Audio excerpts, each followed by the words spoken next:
Une fois de plus, bonjour ma famille dans le Seigneur. Je vais vous faire des vidéos toute la journée jusqu'à terminer ce que le Seigneur m'a dit dans la nuit du 31 décembre au 1er janvier 2021 pour son peuple.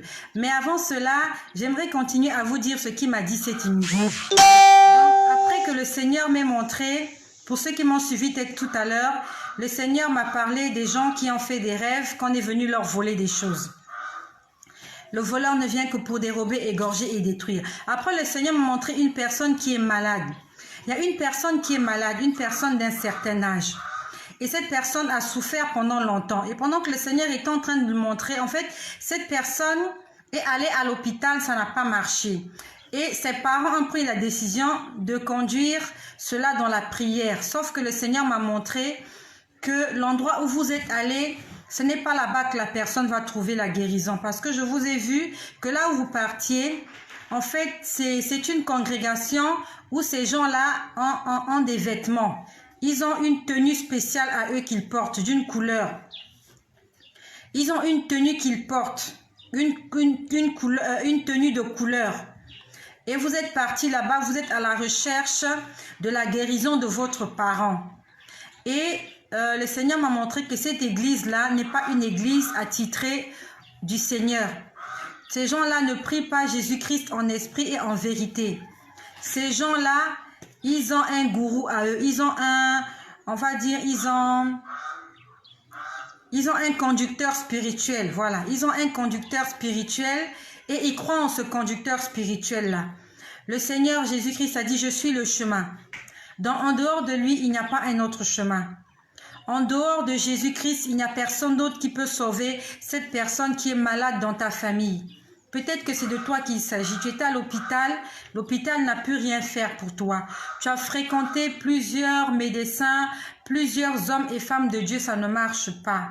Et actuellement, là où tu es en train de partir, on m'a montré que tu es en train de partir dans une église, dans une certaine congrégation où les gens s'habillent d'une certaine manière. Ils s'habillent d'une certaine façon, ils ont un vêtement. Ce n'est pas là-bas que se trouve le salut.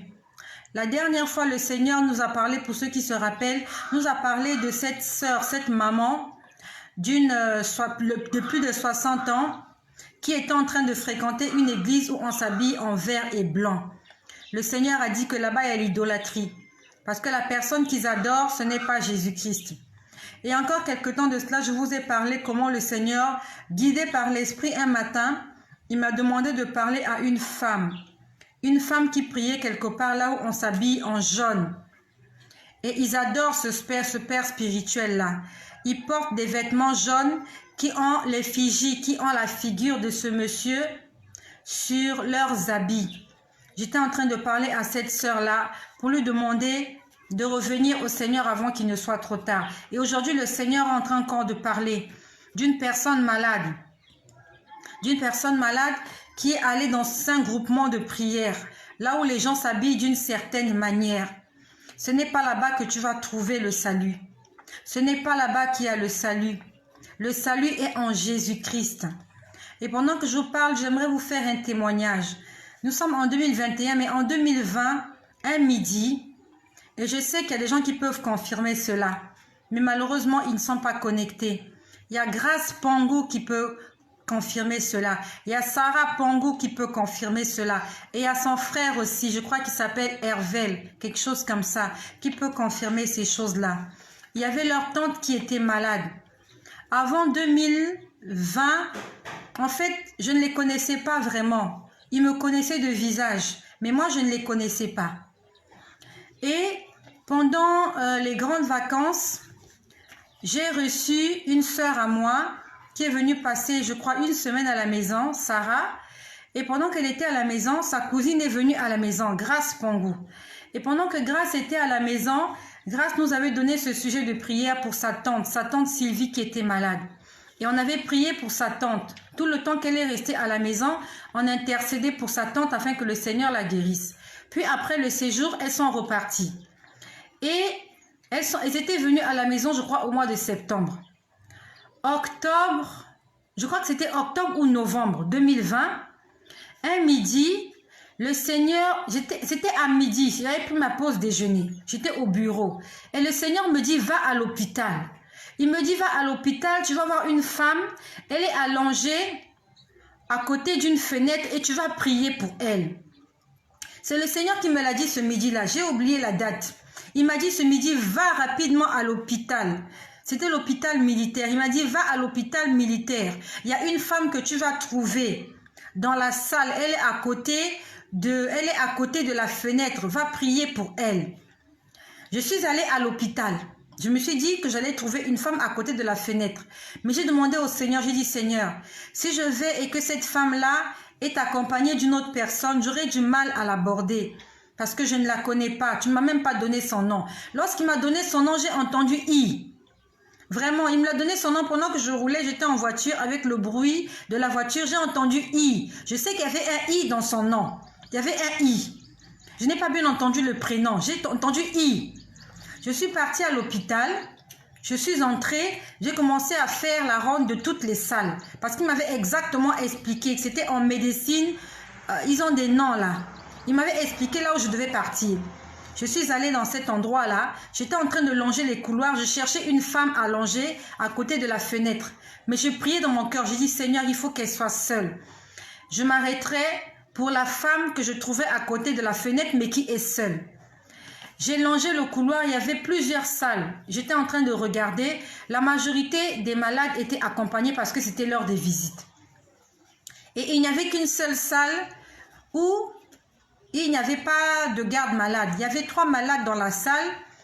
Il y avait 3 malades et il y avait une seule garde malade.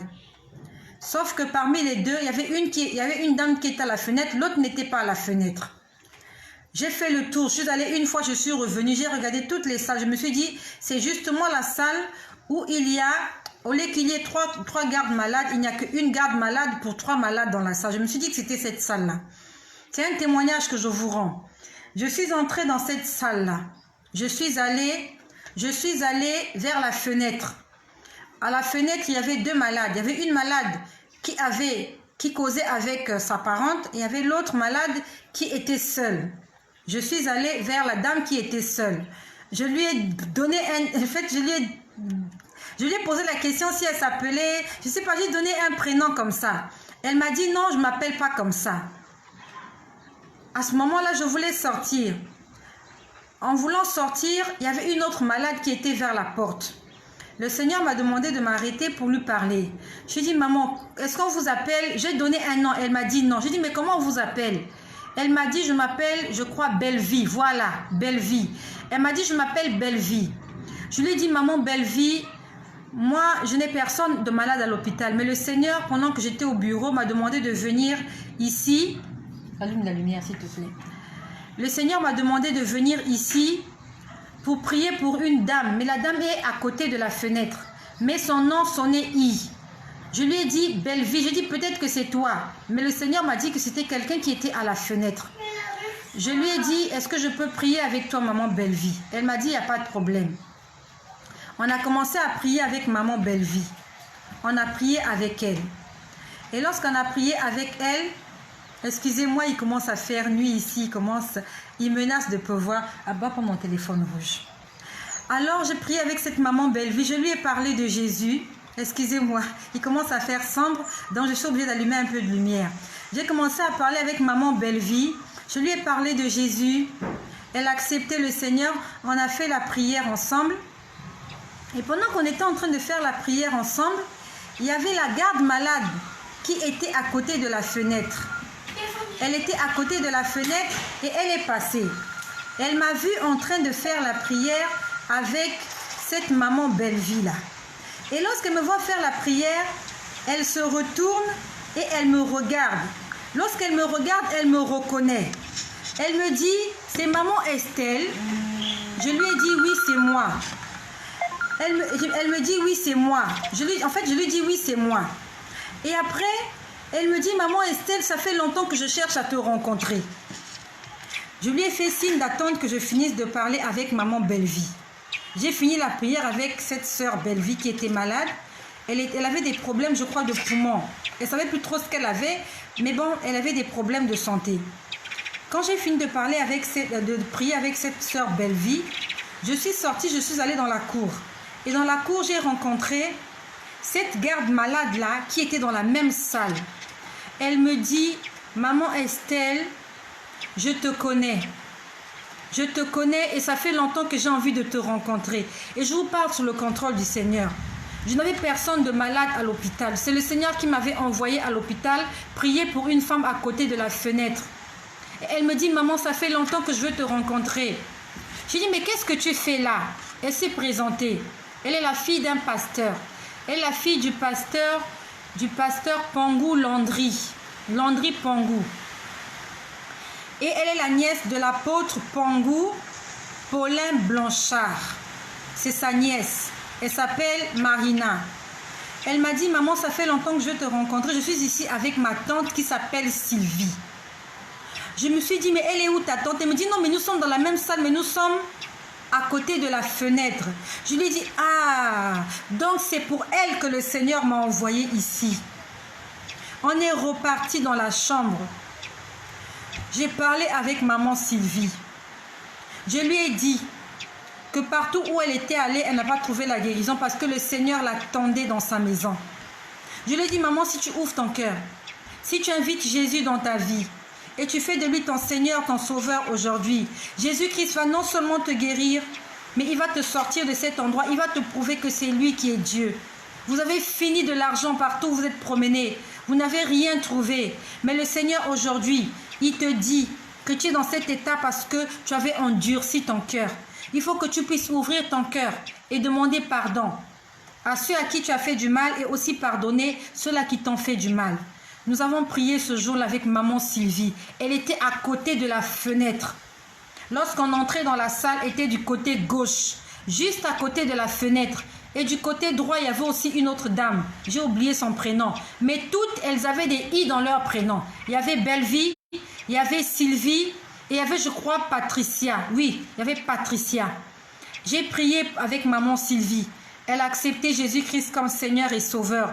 Et aujourd'hui, 2 janvier, que je vous parle, elle est sortie de l'hôpital. Elle est bien portante et elle a pris la décision de suivre Jésus-Christ. Là où le Seigneur t'envoie, il faut que tu y ailles. Il y a des gens, le Seigneur a dit qu'il y a des gens. Il y a des gens à qui il veut faire justice, mais en passant par nous. Si nous nous taisons, si nous n'allons pas vers ces gens-là, si nous n'obéissons pas à la voix du Seigneur, ces gens vont mourir et leur âme nous sera redemandée. Le Seigneur va nous redemander ces âmes-là, comme il a parlé hier à Pamela. Non seulement à Pamela, mais à plusieurs fils et filles de Dieu qui ne veulent pas évangéliser, qui ont honte de l'évangile, qui ont peur, qui ont l'esprit de timidité. Si je n'étais pas allée à l'hôpital ce jour-là, je ne sais pas ce qu'il serait arrivé à maman Sylvie. Mais aujourd'hui, maman Sylvie est en bonne santé. Elle est sortie de l'hôpital et c'est pour la gloire du Seigneur. Allons évangéliser. Et le Seigneur est en train de parler à une personne. Tu es en train de chercher la guérison, mais là où tu es parti, ce n'est pas là-bas. Le Seigneur t'attend dans la maison. Le Seigneur t'attend dans la maison. Béni sois-tu, ma sœur Cyrielle Kanya. Sois bénie, ma sœur. Je te souhaite une bonne année 2021. Que le Seigneur te comble de ses grâces et de ses bénédictions. Le Seigneur nous attend dans les hôpitaux, dans la rue, dans nos familles. Ne gardons pas le Seigneur pour nous-mêmes. Il a dit, je vous ai donné la nourriture, partagez-le avec les autres. Vous avez des mains remplies de puissance et de force. Utilisez ces mains pour la gloire de mon nom. Vous n'avez pas besoin d'argent pour évangéliser. Vous avez besoin de la foi, d'une foi aussi petite soit-il, comme un grain de sable pour déplacer les montagnes. Le Seigneur est en train de parler à quelqu'un qui m'a montré cette nuit. Tu cherches la guérison. Ta guérison n'est pas à l'hôpital. Ta guérison n'est pas chez les féticheurs. Ta guérison n'est pas chez les marabouts, pas chez les mamans prophétesses, mais ta guérison est auprès du Seigneur Jésus-Christ. Cherche le Seigneur Jésus-Christ de tout ton cœur. Et toi aussi qui as un parent dans la famille, ça fait longtemps que vous vous promenez. Il était à l'hôpital, ça n'a pas marché. Vous l'avez sorti de l'hôpital, vous êtes en train de chercher un endroit de prière. Invoquez le nom du Seigneur Jésus-Christ. Invoquez le Seigneur Jésus-Christ et le Seigneur va guérir votre parent. Que le Seigneur soit richement béni dans vos vies, qu'il continue à se glorifier et que l'œuvre qu'il a commencée, qu'il puisse l'achever. Au nom puissant de Jésus-Christ, exerçons le ministère que Dieu nous a donné. Nous sommes tous des disciples. Le Seigneur nous a dit hier, vous avez été sauvés pour aller sauver les autres. Ne gardons pas le salut dans nos maisons. Ne gardons pas le salut dans nos sacs à main. Mais allons dans les rues, annoncer la bonne nouvelle. Le Seigneur nous a choisis. Il nous a oints pour annoncer la bonne nouvelle, pour annoncer la libération aux captifs, pour libérer les personnes qui sont enchaînées, et les personnes qui sont démunies, qui ont besoin d'entendre des paroles qui vont les fortifier. Que le Seigneur Jésus-Christ se glorifie dans la vie de